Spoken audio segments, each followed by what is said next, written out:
तर मित्रांनो, काही दिवसांपूर्वी छावा या चित्रपटाचा ट्रेलर आला होता आणि तो ट्रेलर आता YouTube वरती #1 वरती ट्रेंड करतोय। मित्रांनो, या ट्रेलरचा रिव्ह्यू आम्ही केलाय, तो तुम्ही आय बटनवर क्लिक करून नक्की बघू शकता। त्या व्हिडिओमध्ये मी असं म्हटलं होतं की अनेक लोकांना या चित्रपटाचा ट्रेलर आवडलेला नाहीये किंवा त्यांना अनेक गोष्टी खटकल्यात। याबद्दलच आता आपण डिटेलवरती चर्चा करणार आहोत। मित्रांनो, वेलकम टू मिंट एंटरटेनमेंट आणि आज आपण बोलणार आहोत पुन्हा एकदा छावाच्या ट्रेलरबद्दल।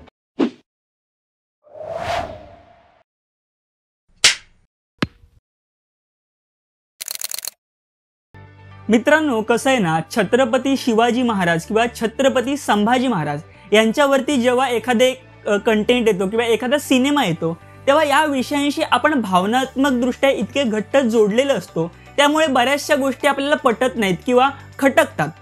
आता या ट्रेलरबद्दल ज्या नकारात्मक भूमिका दर्शवल्या जातात किंवा जे ट्रोलिंग होते ते ज्या विषयांवर होते किंवा ज्या मुद्द्यांवर होते त्या विषयांचा मी थोडासा अभ्यास केला आणि मला ज्या गोष्टी जाणवल्या त्या तुमच्या समोर मांडण्यासाठी हा व्हिडिओ बनवलाय। या व्हिडिओमधून जे ऐतिहासिक फॅक्ट्स आहेत त्या नाकारण्याचा किंवा लोकांच्या भावना दुखवण्याचा या व्हिडिओचा अजिबात हेतू नाही।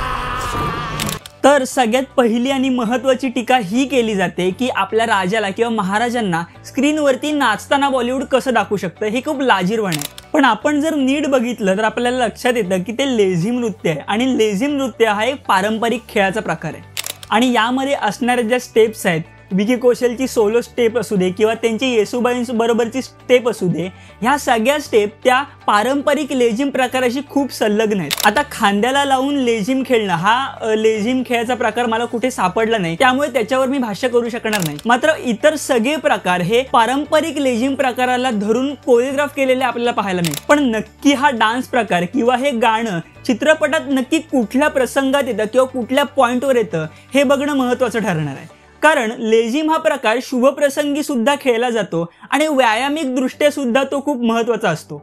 मग आता मेकर्सनी ऑथेंटिसिटी जपण्यासाठी हे गाणं टाकलंय की क्रिएटिव्ह लिबर्टी मधून टाकलंय हे चित्रपटात बघितल्यानंतर आपल्याला नक्की कळेल। या चित्रपटातलं दुसरं सगळ्यात महत्त्वाचं पात्र म्हणजे येसुबाई। येसुबाई म्हणजे स्वराज्याच्या कुलमुखत्या। जिजाऊ माँसाहेबांनंतर ह्या पहिल्या अशा महाराणी होत्या ज्यांना राजकारणामध्ये फार रस होता आणि राजकारणामधल्या निर्णयामध्ये ते फार सरस होत्या।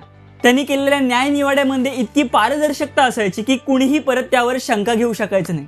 स्वराज्याच्या कुलमुखत्या असल्यामुळे बरेचसे अधिकार त्यांच्याकडे होते आणि त्यामुळे बऱ्याचशा घटनांना त्यांना सामोरे जावं लागायचं। शंभूरायांच्या बलिदानानंतर तब्बल 30 वर्ष औरंगजेबाच्या कैदेत राहिल्यानंतर 60व्या वर्षी येसुबाईंनी शाहू महाराजांच्या काळात सुद्धा अनेक निर्णय घेतले। यासह अशा अनेक छटा आणि कर्तृत्व असलेलं हे कॅरेक्टर आहे। मग हे कॅरेक्टर पेलवायला रश्मिका मंदना खरंच कॅपेबल आहे का? आता दोन बाजू आहेत। अभिनयाच्या दृष्टिकोनातून बघाल तर रश्मिका मंदना खरंच हे कॅरेक्टर करायला कॅपेबल आहे असं माझं स्पष्ट मत आहे। आपण रिसेंटली पुष्पा या चित्रपटात तिचा अभिनय बघितलाय। पुष्पा या सिनेमात सुद्धा ते सेकंडरी पात्र होतं, मात्र जेव्हा तिला चान्स मिळाला तेव्हा अख्खा वन टेक सीन जो तिने दिलाय त्यामध्ये जे व्हेरिएशन असू देत किंवा तिचे एक्सप्रेशन असू देत किंवा डायलॉग डिलिव्हरी असू देत, सगळं ऑन पॉइंट होतं। मात्र गंमत अशी आहे ना मित्रांनो, ह्याची दुसरी बाजू अशी आहे, रश्मिका मंदनाची इमेज ही ऑडियन्समध्ये नॅशनल क्रश किंवा लवेबल पर्सन किंवा तिने जे सिनेमे केले लव्ह स्टोरीचे सिनेमे अशी आहे। तिचा अल्लड स्वभाव किंवा तिचे जे स्टोरीज असतात ते इंस्टाग्रामवर खूप व्हायरल होत असतात आणि त्यामुळे रश्मिका मंदनाला येसुबाईंच्या कॅरेक्टरमध्ये बघायला लोकांना खूप ऑड वाटते। पण रश्मिका मंदनाच्या परफॉर्मन्सवर बोलण्यासाठी ट्रेलरमध्ये रश्मिका मंदनाचे ॲज अ येसुबाई फारसे क्लिप्स दाखवलेच गेले नाहीत। या चित्रपटाचा सेकंड ट्रेलर आला किंवा चित्रपट बघितल्यानंतर रश्मिका मंदनाने काय परफॉर्मन्स दिलाय त्यावरून ठरेल की हे पात्र रश्मिका मंदनाने निभावलं की नाही। आणि तिसरा आणि सगळ्यात महत्त्वाचा मुद्दा म्हणजे हिंदुत्वाचा। अनेक जण असे टीका करतायत की ह्या चित्रपटामध्ये हिंदुत्वाचा मुद्दा मेकर्सनी मुद्दा म्हणून वगळून टाकलाय। मात्र ज्या डायलॉग वरती ही टीका केली जाते ते थोडंसं विचित्र आहे। प्रामुख्याने स्वराज्याचा उल्लेख करणारे 2 डायलॉग या ट्रेलर मध्ये आपल्याला बघायला मिळतात। पहिला, ये संग्राम एक स्वराज बनाने का प्रयत्न है आणि हे राज्य व्हावे हीच श्रींची इच्छा। यातील पहिल्या डायलॉगवर आक्षेप घेतला असता तर कदाचित मी मान्य केलं असतं, मात्र याच्यातला दुसरा डायलॉग म्हणजेच हे राज्य व्हावे ही तो श्रींची इच्छा, या डायलॉग वरती आक्षेप घेऊन असं म्हटलं जातंय की हे हिंदवी स्वराज्य व्हावे ही तो श्रींची इच्छा असं असायला हवं।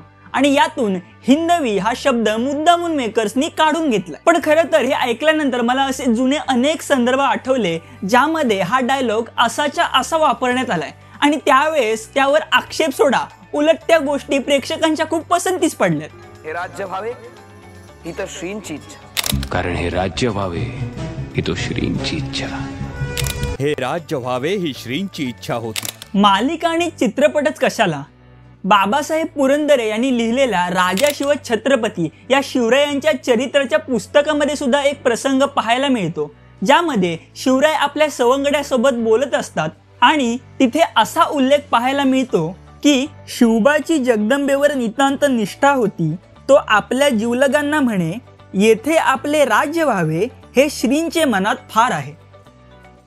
आता यामध्ये बाबासाहेब पुरंदरे यांनी मुद्दामून हिंदुत्वाचा मुद्दा यातून वगळला असं तर नाहीये ना। खरं तर हिंदुत्व हे शंभूराव यांच्या बलिदानापासूनच सुरू होतं आणि या चित्रपटामध्ये हिंदुत्वाचा मुद्दा जर मेकर्सनी वगळला तर ते या चित्रपटाला न्याय देऊ शकत नाहीत। मग या चित्रपटावर किंवा याच डायलॉगवर आक्षेप का घेण्यात आला असावा? मी सांग, कदाचित लक्ष्मण उतेकर यांच्या जुन्या ज्या फिल्म्स आहेत त्यावरून त्यांना लिबरल आणि हिंदू विरोधी जो टॅग आहे त्याच्यामुळे त्यांच्या आगामी चित्रपटावरती सुद्धा त्यांनी तीच प्रोसेस अप्लाय केली असेल असे अनेक जणांचं मत आहे आणि म्हणून कदाचित हिंदू विरोधी भावना दाखवण्यासाठी चित्रपटामध्ये लक्ष्मण उतेकरनी मुद्दाम ह्या गोष्टी केल्याचं सांगितलं जातं। चित्रपटाच्या ट्रेलरवरून तरी या चित्रपटाचा खरेपणा मेकर्सनी जपण्याचा प्रयत्न केलाय असं मला तरी स्पष्ट दिसतंय। निदान तान्हाजी चित्रपटापेक्षा तरी या चित्रपटामध्ये ऐतिहासिक मांडणी उत्तम केली असणार हे नक्की। या सगळ्या मुद्द्यांबद्दल तुमची काय मत आहेत हे कमेंट सेक्शन मध्ये मला नक्की कळवा आणि आमच्या चॅनलला सबस्क्राईब करायला विसरू नका। मूवीज, इनसाइट्स, न्यूज आणि ट्रेंडसाठी मिंट एंटरटेनमेंट बघत राहा। पडद्यापासून ते प्रेक्षकांच्या मनापर्यंत मिंट एंटरटेनमेंट।